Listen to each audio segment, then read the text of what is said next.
I just wanted to thank you all for generously sharing what you know and for moving all of this agenda forward. I do particularly want to thank my fellows on the Board of Trustees who took a leap of faith with doing this and with really how productive it was going to be. And I think it's fair to say this event has exceeded our expectations.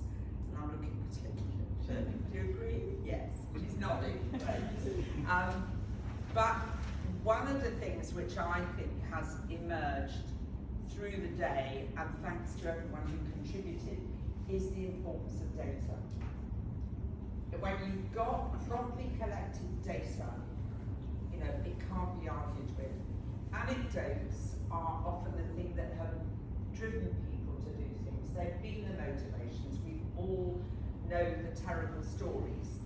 But when you get really good collected, scientifically collected, so properly collected data, and it's kept in a progressive way, so it's not just sample and go, but actually there's some longitudinal data, it becomes very powerful. And the other thing that is I think is emerging linked to that is the power of having a group and a comparative group who act as a match control, so you can eliminate lots of variables and you can get right down to things. And if I can single out one person, it's over babies in the womb and stuff, and all the complications that you've had to deal with. But we're actually getting there after many. It's slow and it's many years. And the other thing I think that's really emerging from here is the importance of co-production, of actually doing the research with and jointly with the people who are affected. I've seen so many times over the years people produce wonderful ways of collecting data, and they're so complicated that you lose the will to live, and their studies never work, and their data is always incomplete.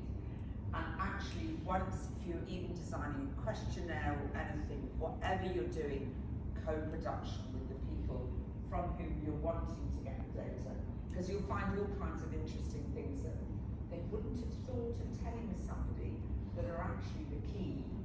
And there'll be loads of questions that you think you'd like to know the answer to, and they turn out to be completely irrelevant. And so don't burden people with filling out too much. But really, the collaboration as well, the networking, people coming together to do studies together in large groups becomes much more powerful. And I think we can learn from the COVID research group that did these big platform studies across intensive care units, where all the data got pooled and brought together, and actually we got results coming out much more quickly than each one working in their little silo, producing their own bit or whatever. So I just hope this is the beginning, you know, not completing itself, but this is the beginning of us moving forward, and that we really are going to move the whole research agenda forward. That's our raison d'etre, that's what we want to do.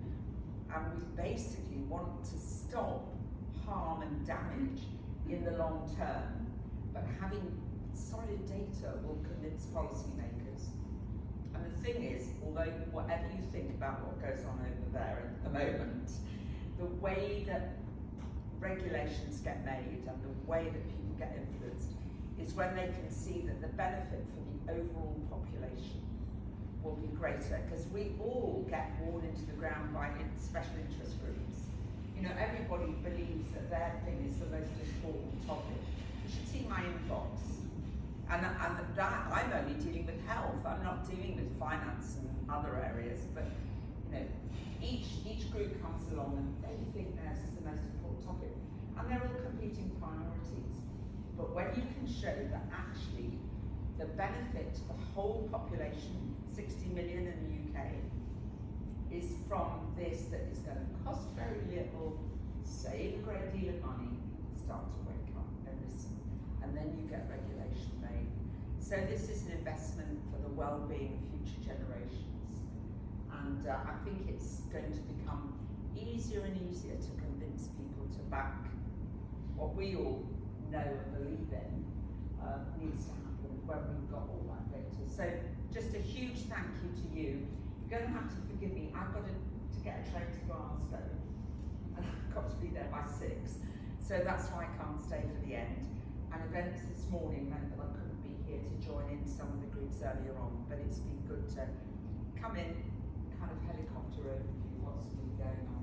Can I just thank you all again, most sincerely. Thanks to all the team who organised it, the board who actually supported it and approved doing this, and say that we all look forward to meeting you all again in the future. So, happy Christmas.